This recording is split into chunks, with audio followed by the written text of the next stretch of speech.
Je crois pouvoir vous l'affirmer sans crainte, j'ai peur d'être dépendant.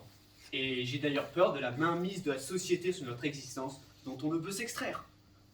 En effet, oui, la dépendance à autrui me terrifie alors que nous vivons dans une société organique, fondée sur notre interdépendance, ce qui nous contraint fatalement à l'altruisme.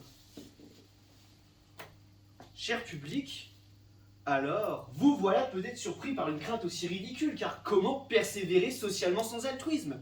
C'est-à-dire dans un monde sans État, sans assurance, sans consommation, sans rien finalement. Mesdames et messieurs, comment pourrais-je me tenir devant vous autrement qu'en costume d'Adam, nu autrement dit, si je n'étais dépendant de personne? C'est alors que mon personnage vous apparaît burlesque, car comment ne pas s'esclaffer de ce protagoniste expliquant qu'il a horreur de l'altruisme, l'une des plus belles vertus humaines? N'est-ce pas ridicule? Un homme, victime de la bonté des autres, mais ne pouvant en aucun cas s'en défaire car celle-ci lui emboîte le pas comme son ombre. Alors, ce protagoniste au ton de bouffon de théâtre qui interprète sa pièce face à vous, joue-t-il une comédie sans saveur et sans rire ou bien une tragédie fataliste et sans suspense, car le coup de théâtre serait déjà tombé? Toutefois, tant bien même que le rideau soit déjà baissé, prenons quand même ensemble la peine d'aller au-delà du préjugé. Pourquoi être effrayé par l'altruisme? Ce dernier ne désigne-t-il pas l'action d'un être aimant, se dévouant à autrui en s'oubliant lui-même, c'est-à-dire l'exact opposé de l'égoïsme, culture du soi au mépris des autres? Finalement, n'est-ce pas ce que ferait au mieux l'homme, l'altruisme? Car, n'est-ce pas superbe, magnifique, somptueux, remarquable? Eh bien non! Cela n'est pas aussi limpide. L'altruisme n'est pas ce que nous croyons, ou du moins ce que nous essayons de croire. Dans cette définition mirifique de l'altruisme, nous oublions volontairement d'ouvrir un tiroir. Peut-on vraiment s'oublier soi-même? Eh bien, contrairement à ce que l'on aimerait croire, il semblerait que non. Moi, au contraire, je crois à la citation de Rémy de Gourmont qui nous disait jadis « L'altruiste est un égoïste raisonnable ». Alors, voici donc l'hypocrite réalité de l'altruisme résumée en un aphorisme des plus succulents. En effet, l'altruisme n'est pas aussi noble que nous aimons le penser, et d'ailleurs, il n'y a pas une rupture entre l'altruisme et l'égoïsme, mais plutôt un pont.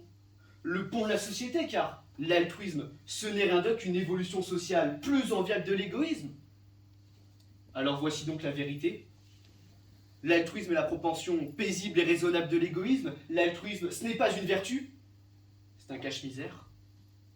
Il y aurait donc bien une ambivalence cachée entre les deux termes, nous ramenant ce mois de janvier à la mémoire de Janus Biffron. L'altruisme et l'égoïsme seraient les deux faces d'une même pièce, mais dont l'une des faces brille plus que l'autre. La vérité est telle. Pourtant, de ce que je dis, vous n'y croyez sans doute pas un mot, comme de ce qu'avance contre vent et marée Rémy de Gourmont, mais nous ne sommes altruistes que par égoïsme. D'ailleurs, l'altruisme n'est rien d'autre qu'une expression de la compétition sociale. Je suis bon, j'aide les autres. On reconnaît que je suis bon. J'en tire alors un statut enviable, donc du pouvoir qui me permet d'accomplir mes intérêts propres. Alors, ne serait-on pas tous dans une forme d'égotisme, où l'altruisme serait un narcissisme policé? Un égoïsme dans le culte du paraître, se donnant une forme pour mieux s'accomplir au sein d'une société de l'image? Après tout, qui ici, parmi nous, dans cette pièce, est capable de dire qu'il n'est pas là par intérêt? Voilà donc l'immondice de l'altruisme que nous voulons nous avouer. Nous sommes altruistes, non pas pour les autres, mais pour nous-mêmes.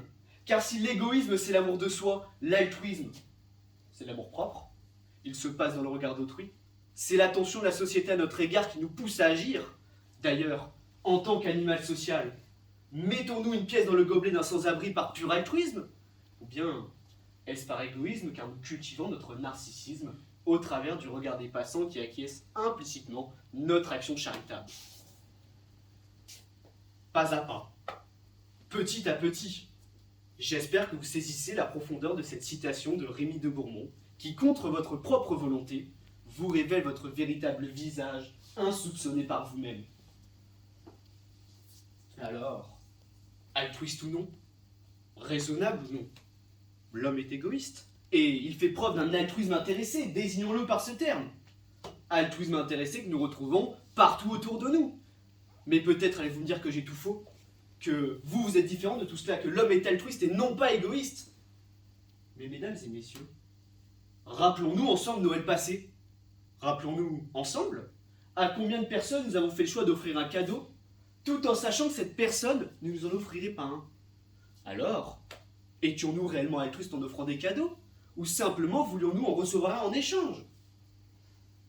Ainsi, hélas, Hobbes aurait finalement raison. L'homme serait par nature un être froid, calculateur, envieux, égoïste. La figure caricaturale de l'Homo economicus ne serait finalement pas aussi caricaturale que l'on aime le penser.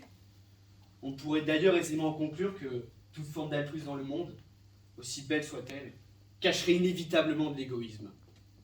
Mesdames et messieurs, bien que je conçois pleinement que vous soyez peut-être intimement choqués par mes insolentes paroles, car, je vous le dis en face, nous sommes égoïstes. Pour autant, ne vous sentez surtout pas insulté par mes mots, mais il faut vous faire à l'idée, l'homme n'est pas altruiste mais égoïste. Nous sommes égoïstes, je suis égoïste. Et surtout, vous l'êtes indéniablement, mais est-ce si mal? Irons-nous en enfer pour notre égoïsme? Alors oui, l'homme est un être largement imparfait, cherchant sans cesse à assouvir ses désirs, mais n'est-il pas allé dans les étoiles en désirant la lune au lieu de se contenter de ce qu'il avait déjà sur Terre? Alors, vous qui m'écoutez, je vous comprends et je conçois pleinement que vous soyez peut-être bouleversé par mes mots. Mais avant de me condamner pour mes propos, laissez-moi les justifier une fois de plus par une simple histoire. Cher public, si vous le permettez, laissez-moi vous demander de seulement un instant fermer les yeux et vous laisser guider par le son de ma voix. Mesdames et messieurs, où qui que vous soyez, imaginez une ruche, puissante et opulente, mais où chaque citoyen s'adonne sans limite à la débauche et au libertinage. Un jour, un dieu passant par là s'arrêta pour les observer, mais rapidement dégoûté par leur égoïsme, il décida de les rendre instantanément altruistes. Cher public, j'aurais aimé vous conter que la ruche n'en était devenue que plus belle, mais la vérité est tout autre. Aussitôt, la pauvreté apparut et la ruche dépérit. Une à une, les abeilles quittèrent la ruche ou moururent. La morale de cette histoire est simple. Les vices étaient le ressort de leur prospérité, car si l'égoïsme pousse à agir, la morale invite à la léthargie. C'est donc la dynamique des intérêts particuliers qui stimule la prospérité d'une société. Alors, est-ce si mal que cela d'être égoïste? Après tout, les vices privés ne font-ils pas la vertu publique? Ainsi, vous qui m'écoutez, ce soir, par pitié, ne rentrez pas chez vous en ayant honte de vous-même en vous regardant dans le miroir. Car oui, vous êtes égoïste, mais vous restez comme tout le monde, et d'ailleurs, monsieur égoïste et monsieur tout le monde. En ce sens, je reste d'ailleurs le premier des égoïstes dans cette pièce, en monopolisant la parole. Alors, comme vous avez pu le comprendre, ma pièce n'était donc pas comique, et mon personnage, ridicule certes je vous l'accorde, était toutefois le seul à avoir compris le véritable visage de l'altruisme, car comme le disait si bien en son temps Schopenhauer, l'égoïsme régit le monde. En ce sens, si vous désignez par égoïsme le simple désir de contenter ses besoins, alors je suis, et chaque parcelle de la nature est égoïste. Alors, vous qui m'écoutez ce soir, avant de vous quitter, j'aimerais vous inviter à vous demander si un jour, il ne faudrait pas rendre l'écologie égoïste, voire profitable à chacun, pour enfin préserver la belle orange bleue. Ce salut écologique en serait-il moins louable alors que, si l'altruisme n'est pas, l'égoïsme est roi. Merci de m'avoir écouté.